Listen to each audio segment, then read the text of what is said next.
ke materi. Saya absen dulu ya. Di sini sudah lengkap semuanya. Ini Hil ini.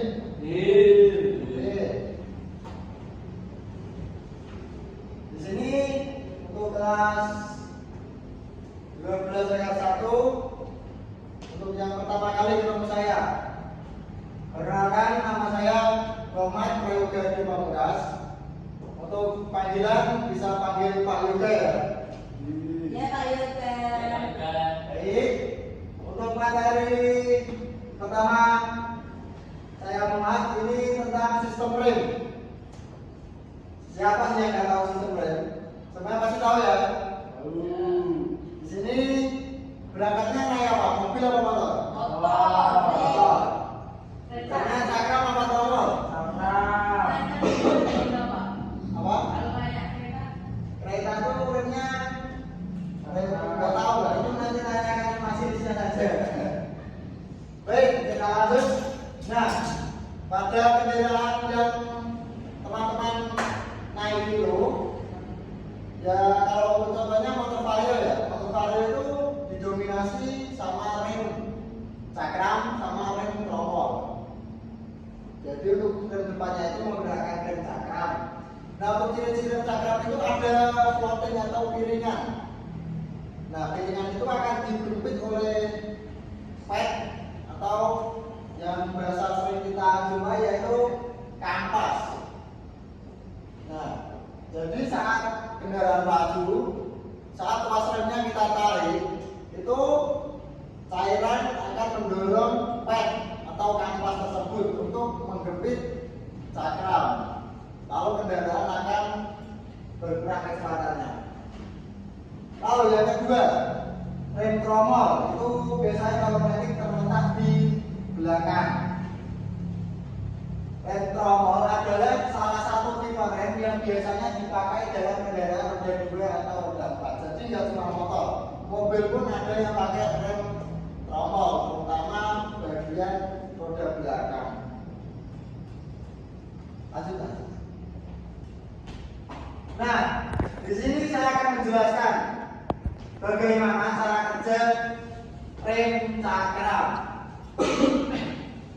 Yang saya jelaskan ini untuk unitnya mobil. Jadi saat pedal rem kita injak, pergerakan piston akan mendorong kedua kampas rem bergerak dan mengunci piringan, sehingga cakram akan berhenti berputar dan kendaraan akan melambat dan berhenti. Jadi cukup simpel cara kerja sistem rem ini. Cukup kita injak tuasnya, lalu pad akan menggapit dari sisi kanan dan kiri dari piringan tersebut. Lalu kemudian laju kendaraan akan berkurang. Teman-teman di sini sudah pernah mempelajari belum untuk sistem rem cakram? Sudah. Lanjut Pak. Lalu yang kedua ada cara kerja dari rem tromol. Ini adalah bentuk dari rem tromol. Ini yang bagian luar dan yang sana itu bagian dalamnya dan komponen-komponen. Untuk cara kerjanya, saat ada tekanan hidrolik, piston akan menekan salah satu sepatu rem atau kampas itu. Bila sepatu rem menempel pada permukaan tromol, maka tekanan berlanjutan ke bagian bawah sepatu rem dan akan diteruskan ke sepatu lainnya karena posisi penyetelan mengambang. Jadi saat pedal kita injak, kampas tersebut akan membuka atau bahasa gambarnya itu mengembang dan mengunci ke bagian tromol. Jadi laju kendaraan bisa menjadi lambat atau berkurang kecepatannya. Untuk motor itu rem tromol biasanya kalau metik itu rem belakang, kalau motor bebek itu motor bebek yang zaman dulu. Kalau zaman sekarang juga ada tapi di belakang. Tapi mayoritas kebanyakan sudah pakai rem cakram.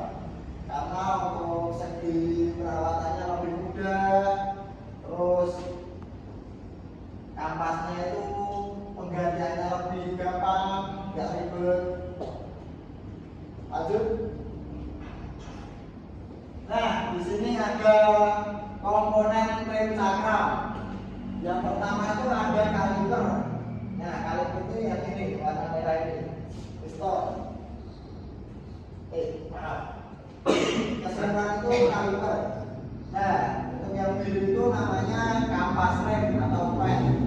Lalu yang besar ini piringan cakramnya. Lalu ada piston brake, sel, ada beberapa sil-sil piston, master cylinder, dan reservoir tank. Untuk gambar ini yang tertera itu untuk jenis rem cakram yang di mobil. Yang di motor kurang lebih ya seperti ini juga. Cuma agak beda sedikit, agak kecil. Lanjut. Nah, ini untuk komponen yang rem tromol. Rem tromol yang saya jelaskan kali ini rem tromol untuk mobil. Mobil menggunakan rem tromol lebih efektif untuk kendaraan yang mengangkut berat kayak truk, itu remnya kebanyakan rem tromol untuk belakangnya. Untuk komponen rem tromol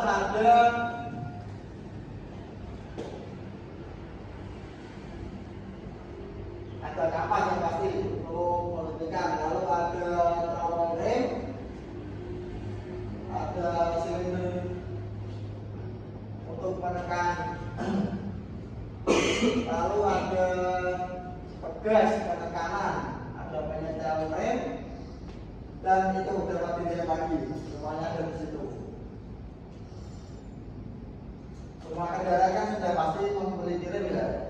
Ya mungkin nggak ada remnya. Mungkin. Enggak, Pak. Kalau nggak ada remnya nanti mobil ke surga. Mau. Teman-teman di sini sudah ada yang pernah beli kampas rem? Saya. Belum. Teman-teman tahu nggak untuk kampas rem itu standarnya berapa kilometer pengerjaannya? 1000. Belum loh, Pak. Untuk gimana? 12.000.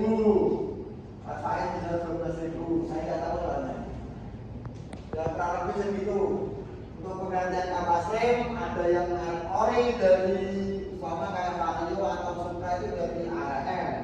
Bisa juga dari Aspira, Daytona itu ada juga. Lalu kemudian di sini rem tromol dan rem cakram itu ada kelebihan dan kekurangannya ya. Jadi imbang lah, improve.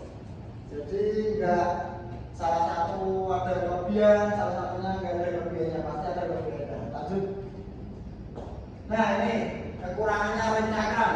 Jadi kan zaman sekarang banyak ya kendaraan menggunakan double disc. Depan belakang itu sudah menggunakan cakram semua. Di sini kita kupas tentang kekurangan rem cakram. Jadi kekurangan yang pertama ada memiliki ruas kapas yang lebih kecil sehingga daya pengereman tidak sekuat rem tromol. Jadi walaupun kebanyakan kendaraan zaman sekarang menggunakan rem cakram, tapi keefektifan pengunciannya itu lebih efektif rem tromol ya. Lalu yang kedua ada lebih cepat aus karena metode jepitan pada rem cakram membuat penekanan kapas menjadi besar.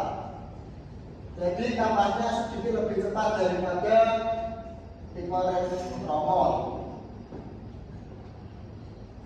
Lalu yang ketiga ada dengan model terbuka, kaliper berpotensi kemasukan kotoran yang bisa merusak kaliper. Nah ini salah satu perbedaan. Kalau rem tromol itu kan remnya tertutup di dalam rumah rem. Nah kalau rem cakram kan terbuka begitu saja, jadi dapat menimbulkan kotoran masuk ke dalam piston. Nanti efek sampingnya bisa macet, kadang remnya ngaceng, sekali rem ngaceng nanti bisa wafat, itu kan nggak lucu ya. Lalu yang selanjutnya ada beberapa jenis, velg pada roda yang menggunakan rem cakram akan lebih kotor karena rem cakram itu tadi ada ruangnya. Jadi kalau kena hujan lewat genangan air, nanti remnya itu airnya kan nyemprot ke velg, jadi velgnya yang bagian dalam itu lebih kotor ketimbang yang rem tromol. Lanjut mas. Oke, selanjutnya ada rem tromol. Walaupun dari segi yang tadi rem tromol bisa dibilang unggul, tapi di sini juga ada kekurangannya.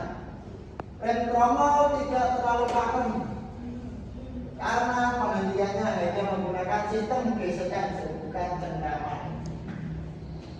Jadi bisa dibilang ini bisa unggul, juga ada kekurangan yang lebih besar dari rem cakram. Untuk pakemnya itu ya tetap pakem cakram, cuman efektif itu tetap efektif pakai rem tromol. Kekurangannya itu ya kurang cengkram dulu saja, tidak bisa maksud. Kalau cakram kan di sekitar luasnya langsung maksud gitu ya. Kalau yang tromol nggak bisa berlahan. Lalu yang kedua ada penggantian kampas lebih lama dan rumit. Nah, ini tadi yang saya jelaskan. Untuk penggantian kampasnya lebih sedikit sulit. Menyopot roda terlebih dahulu, membongkar, menyopot penyetelan bekas itu, kita pasang kembali, kita bersihkan, sedikit sulit dari tipe rem cakram. Lalu yang kedua, yang terakhir ini, yang ketiga, tidak terlalu enak dipanggang. Nah, jadi untuk kelas-kelas mobil mewah itu kebanyakan pakai rem cakram. Jadi untuk kelas-kelas mobil kan kebanyakan anak muda itu mobil dimodif ya. Nah, itu dimodifikasinya itu ada part-part tertentu di bagian sistem rem.